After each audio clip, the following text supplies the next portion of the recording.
Vous le connaissez certainement, il n'est plus à présenter.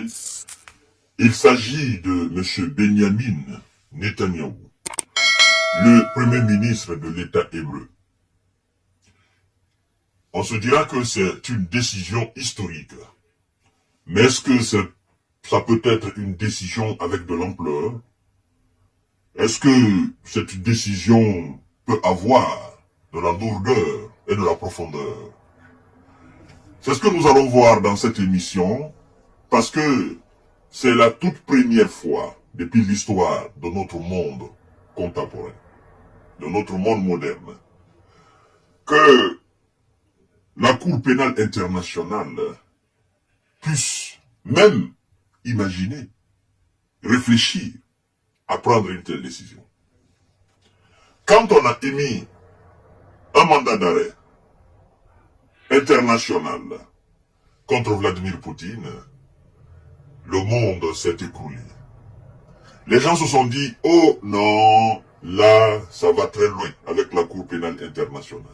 Nous-mêmes, nous avons dit, si la Cour pénale internationale, d'accord, arrive exactement à appliquer ce mandat d'arrêt, mais la question se posait de comment et de qui va arrêter M. Vladimir Poutine. C'est resté dans le vent jusqu'à nos jours. Et M. Vladimir Poutine continue à vaguer à ses occupations. D'ailleurs, il a effectué plusieurs voyages après donc ce mandat d'arrêt de la Cour pénale internationale. M. Vladimir Poutine a d'ailleurs été applaudi par le monde entier en Chine. Applaudi par ceux qui sont censés même l'arrêter. M. Vladimir Poutine, après, a effectué d'autres voyages. Il n'a pas été arrêté jusqu'à présent. Il y a un certain nombre aussi d'officiers de l'armée russe qui sont sur la liste de la Cour pénale internationale.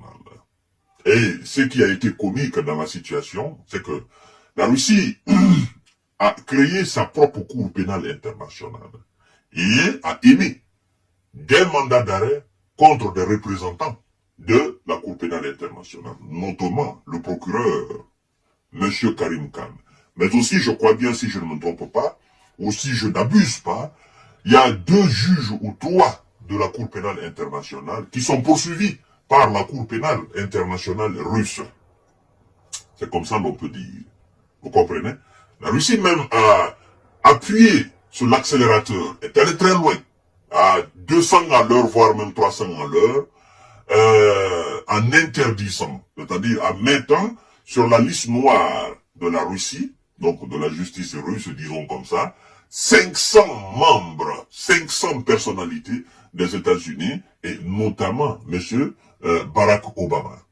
Mesdames et messieurs, après donc ce qu'ils ont considéré comme un symbole, le média The Time nous informe que dans la semaine, c'est-à-dire cette semaine, la Cour pénale internationale s'apprête à émettre un mandat d'arrêt international contre Monsieur le Premier ministre de l'État hébreu, Monsieur Benjamin Netanyahou.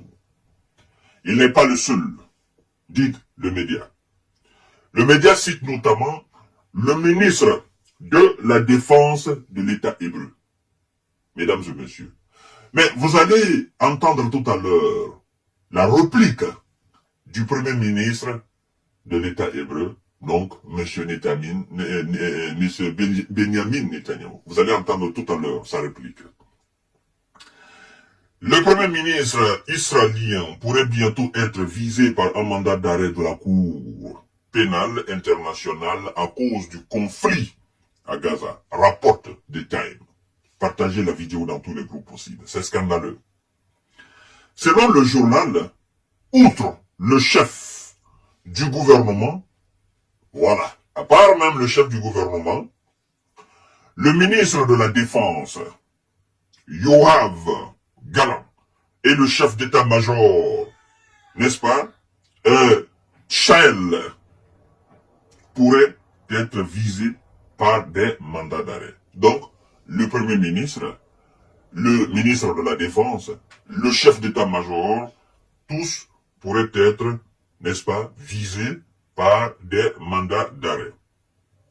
La décision pourrait être prise dès la semaine prochaine. Écrit le quotidien. Partagez la vidéo dans tous les groupes possibles. Pour sa part, alors, écoutez très bien ce que le premier ministre de l'État hébreu dit.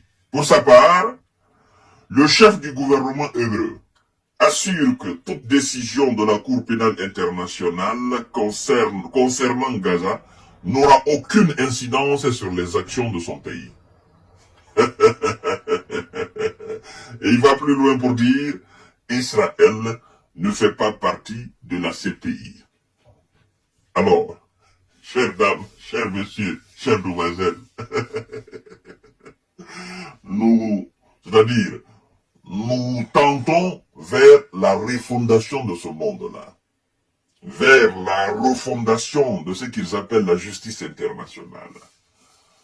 Parce que si c'est pour commettre des atrocités, pour commettre des actes inacceptables, l'on le fait en disant tel pays ne fait pas partie de la Cour pénale internationale, il arrivera certainement bientôt un temps où tous les États de ce qu'ils appellent le Sud global vont se retirer de la Cour pénale internationale.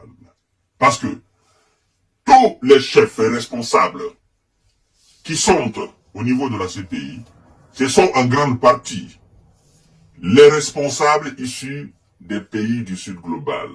Alors des pays qui n'ont pas, disons militairement, une très grande influence dans ce monde-là. Mais laissez-moi vous dire que bientôt, tous ces pays vont se retirer un à un de la CPI. Parce que ils verront clairement maintenant ce qu'est la CPI.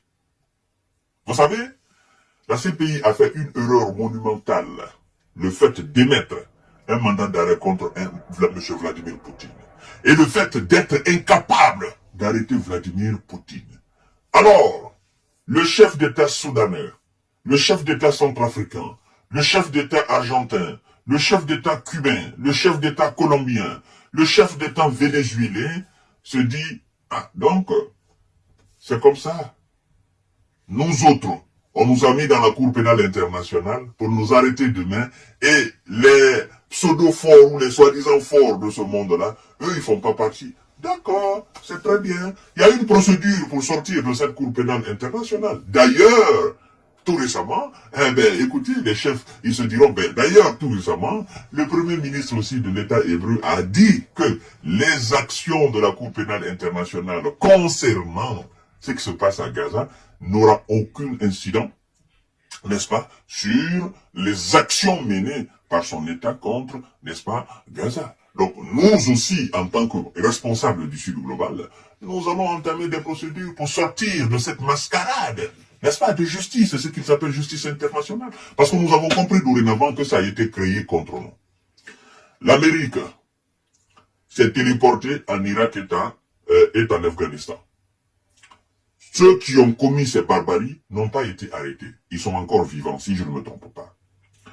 Il y en a qui se sont téléportés en Libye, qui ont massacré des gens en Libye, et qui ont chassé en tête un président à la tête de cet État, stable à l'époque, et qui ont plongé le pays dans le chaos. Et jusqu'à présent, le pays est dans le chaos. Ces gens n'ont pas été arrêtés. Quand on leur demande, ils disent, nous ne sommes pas signataires de la Cour pénale internationale. Ils ont créé les barbares et les hors-la-loi pour s'attaquer aux pays africains. Ceux qui ont fait cela, jusqu'à présent, ils sont vivants, on ne les arrête pas. Quand on leur demande, ils disent, non, ils ne font pas partie de la Cour pénale internationale. Et donc, mesdames et messieurs, le monde là, vous savez, les Russes ont dit que, dorénavant, ils se battront pour la création d'un monde multipolaire. Et c'est ce qu'on est en train d'assister là. Chères dames, chers messieurs, chères demoiselles. Que la Cour pénale internationale émet alors ses mandats d'arrêt contre M. Benjamin Netanyahu, contre son ministre de la Défense, contre son chef d'état-major. Et puis nous verrons s'ils vont les arrêter ou pas. C'est devenu de la comédie, n'est-ce pas? Nous verrons s'ils vont les arrêter. Hein? Les choussous des Américains, choussous des Français, choussous des Britanniques, choussous des Allemands, et toute cette coalition occidentale soutient M. Benjamin dans son action. Et alors, qu'on nous fait croire que la Cour pénale internationale va arrêter ce dernier, cette Cour pénale internationale, c'est pour qui? C'est pour le bloc occidental. Contre qui? Contre les faibles. Alors, chers dames, chers messieurs, chers demoiselles, nous allons voir. Ils ont dit la semaine prochaine, non? C'est la semaine de demain, la semaine qui commence demain, là, s'il plaît à Dieu. Alors, partagez la vidéo dans tous les groupes possibles, abonnez-vous sur cette page, activez la cloche de notification pour ne plus rater nos vidéos. Le 2 poids 2 mesures, nous allons le voir.